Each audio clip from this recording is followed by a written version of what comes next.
नमस्कार विद्यार्थी मित्रांनो, स्वागत आहे तुमचं मराठी स्कॉलर सिरीज या आपल्या यूट्यूब चॅनलवर. तर आजच्या व्हिडिओमध्ये आपण पाहणार आहोत की 16 मार्च 2026 रोजी जो तुमचा इतिहास व राज्यशास्त्राचा पेपर आहे तो नेमकं कसा असणार आहे. हा व्हिडिओ तुमच्यासाठी खूप महत्त्वाचा असणार आहे, त्यामुळं हा व्हिडिओ कुठेही स्किप न करता शेवटपर्यंत आणि लक्षपूर्वक बघा. चला तर आपण सुरुवातीला सूचना वाचून घेऊया. पहिली सूचना आहे की सर्व कृती म्हणजेच प्रश्न सोडविणे आवश्यक आहेत. त्यानंतर दुसरी सूचना आहे ती म्हणजे उजवीकडील अंक प्रश्नांचे किंवा कृतींचे पूर्ण गुण दर्शवतात. म्हणजे तुम्हाला प्रत्येक प्रश्नाच्या समोर उजवीकडे जे अंक दिलेले असतील ते अंक म्हणजेच त्या प्रश्नासाठीचे पूर्ण गुण असतील. त्यानंतर तिसरी आणि महत्त्वाची सूचना आहे ती म्हणजेच प्रश्न क्रमांक 1 ते 5 प्रश्नकृती इतिहास व प्रश्न क्रमांक 6 ते 9 प्रश्नकृती या तुम्हाला राज्यशास्त्र या विषयावर असणार आहेत. त्यानंतर चौथी आणि महत्त्वाची सूचना आहे ती म्हणजे प्रश्न क्रमांक 1 आणि 6 मध्ये संपूर्ण विधान लिहिणे आवश्यक आहेत. तर यामध्ये तुम्हाला काय दिलेलं असतं, तर तुम्हाला या ठिकाणी रिकाम्या जागा दिलेल्या असतात आणि त्यांचं उत्तर तुम्हाला ऑप्शनमधून लिहायचं असतं. पण बरेच विद्यार्थी काय करतात, फक्त ऑप्शन लिहितात, मात्र ती रिकामी जागा पूर्णपणे लिहित नाहीत. त्यामुळं काय होतं, तर तुमचे मार्क्स जातात. त्यामुळं काय करायचं आहे, तुम्हाला ती रिकामी जागा पूर्ण करायची आहे आणि त्याखाली तुम्हाला त्या ऑप्शनचं उत्तर लिहायचं आहे. त्यानंतर पुढची आणि महत्त्वाची सूचना आहे ती म्हणजेच प्रश्न क्रमांक 2 आणि 8 मधील संकल्पना चित्रे त्याच नमुना आराखड्यात पेनाने उत्तरपत्रिकेत तयार करणे अपेक्षित आहेत. म्हणजेच काय, तर काही विद्यार्थी काय करतात, पेनाने न काढता ते पेन्सिलने काढतात. तर ते तुम्हाला तसं करायचं नाही. तुम्हाला ते पेनानेच काढायचे आहेत आणि तिथं जसे दिलेले असतील तसेच तुम्हाला ते काढायचे आहेत. काही विद्यार्थी काय करतात की त्या ठिकाणी जर 2 चौकोन दिलेले असतील, ती आकृती वेगळी करतात, ती उभे करतात किंवा आडवे करतात. तर तुम्हाला तसं करायचं नाही आहे. जसा पेपरमध्ये प्रश्न दिलेला असेल त्याच प्रकारे तुम्हाला ती आकृती काढायची आहे. त्यानंतर पुढची सूचना आहे ती म्हणजे प्रश्न पहिला ब व प्रश्न 6 या प्रश्नाची उत्तरे प्रश्नपत्रिकेत एकापेक्षा जास्त वेळा लिहिलेले असेल तर प्रथम लिहिलेले उत्तर हे गुणांसाठी गृहीत धरले जाईल. म्हणजेच काही विद्यार्थी काय करतात, तर ऑप्शन नंबर ए त्यांना अगोदर बरोबर वाटतं, पण नंतर ते कन्फ्यूज होतात आणि त्यानंतर त्याच्या खाली ऑप्शन नंबर क किंवा ड असं काहीतरी लिहितात. परंतु तुम्ही सुरुवातीला जे उत्तर लिहिलेलं असेल तेच तुमचं ग्राह्य धरलं जातं. त्यामुळं सुरुवातीला जे तुम्ही उत्तर लिहाल ते नीट विचारपूर्वक आणि समजून लिहा. त्यानंतर तुम्हाला प्रश्न क्रमांक 1 मध्ये 3 रिकाम्या जागा दिलेल्या असतील, म्हणजेच तुम्हाला ती पूर्ण रिकामी जागा लिहायची असणार आहे आणि जे उत्तर असणार आहे ते तुम्हाला त्या रिकाम्या जागेमध्ये पूर्ण लिहायचं असणार आहे. त्याचबरोबर त्याच्या खाली तुम्हाला जे उत्तर त्या ऑप्शनचं उत्तर असेल ते सुद्धा तुम्हाला लिहायचं असणार आहे. तरच तुम्हाला पैकीच्या पैकी मार्क्स दिले जातील. त्याचबरोबर असा असणार आहे दुसरा प्रश्न आणि याच्यासारखाच तुम्हाला तिसरा सुद्धा प्रश्न असणार आहे.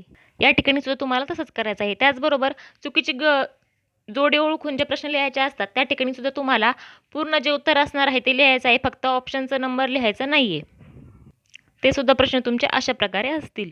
असे तुम्हाला 3 प्रश्न दिलेले असतील आणि तुम्हाला ते 3च्या 3ही प्रश्नसुद्धा सोडवायचे असणार आहेत. त्याचबरोबर तुमचा पुढचा प्रश्न असेल तो म्हणजे दिलेल्या सूचनेनुसार कृती पूर्ण करा आणि तुम्हाला या ठिकाणी फक्त कोणत्याही 2च कृती पूर्ण करायच्या असणार आहेत.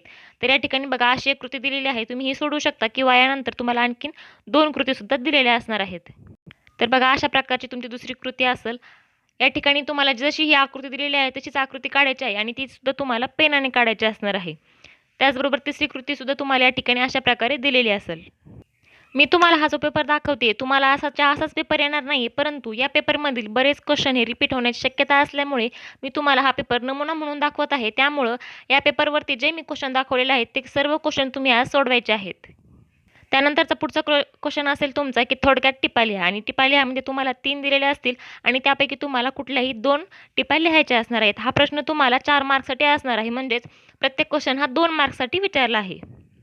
त्यानंतर तिसरा प्रश्न असणार आहे तो म्हणजेच पुढील विधाने सकारण स्पष्ट करा आणि कोणतेही 2.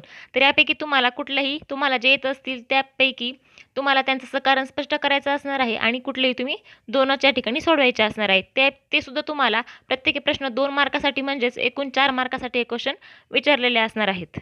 त्याचबरोबर पुढचा आणि सर्वात सोपा प्रश्न असणार आहे, म्हणजेच तुम्हाला या ठिकाणी एक उतारा दिला जाईल आणि त्या उतारावर आधारित तुम्हाला खाली प्रश्न दिलेले असणार आहेत. म्हणून हा उतारा नीट आणि लक्षपूर्वक अगोदर वाचून घ्यायचा आणि त्यानंतरच खालील जे प्रश्न दिलेले असतील त्याचे उत्तर लिहायला सुरुवात करायची.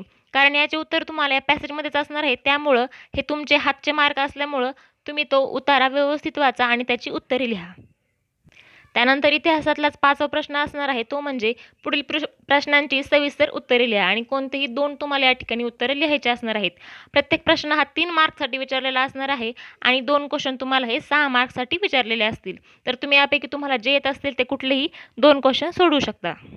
आता बघा या ठिकाणी प्रश्न 6वा इथून तुम्हाला राज्यशास्त्र या विषयाची सुरुवात होणार आहे. त्यामुळं याची उत्तरं तुम्हाला राज्यशास्त्र विषयामध्येच बघायला मिळतील.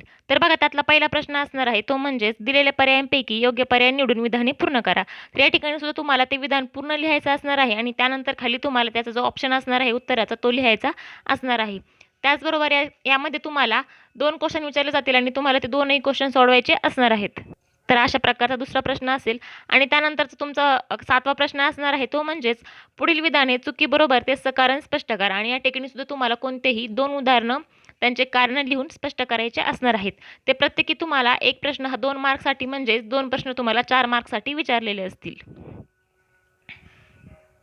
त्यानंतर तुम्हाला पुढचा प्रश्न असणार आहे 8वा अ मध्ये पुढील संकल्पना स्पष्ट करा आणि कोणतीही तुम्हाला यापैकी एकच संकल्पना स्पष्ट करायची असणार आहे आणि ती तुम्हाला 2 मार्क्ससाठी विचारलेली असेल.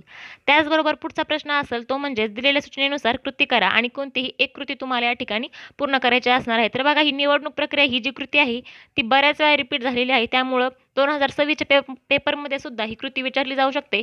त्यामुळे याचा आज तुम्ही नीट अभ्यास करा. त्याचबरोबर दुसरी कृती तुम्हाला अशा प्रकारची असणार आहे. त्यानंतर पुढचा प्रश्न असेल प्रश्न 9वा पुढील प्रश्नाचे थोडक्यात उत्तरे लिहा आणि कोणतेही तुम्हाला एकच प्रश्न या ठिकाणी अटेम्प्ट करायचा असणार आहे. तो प्रश्न तुम्हाला 2 मार्क्ससाठी विचारलेला असेल आणि तो तुम्हाला पूर्ण लिहायचा असेल. तर बघा अशा प्रकारे आपण इतिहास व राज्यशास्त्राची जी प्रश्नपत्रिका असणार आहे ती समजून घेतलेली आहे. तुम्हाला या प्रश्नपत्रिकेमधले बरेच क्वेश्चन रिपीट होऊ शकतात. त्यामुळं आज तुम्हाला ही प्रश्नपत्रिका पूर्णपणे सोडून बघायची असणार आहे आणि अशाच प्रकारच्या व्हिडिओसाठी आपल्या चॅनलला आत्ता सबस्क्राईब करा आणि जर तुम्हाला हा व्हिडिओ आवडला असेल तर व्हिडिओला सुद्धा एक लाईक नक्की करा.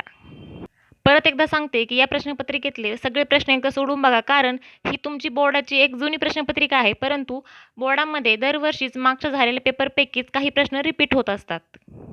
त्यामुळे याचा नीट अभ्यास करा. धन्यवाद.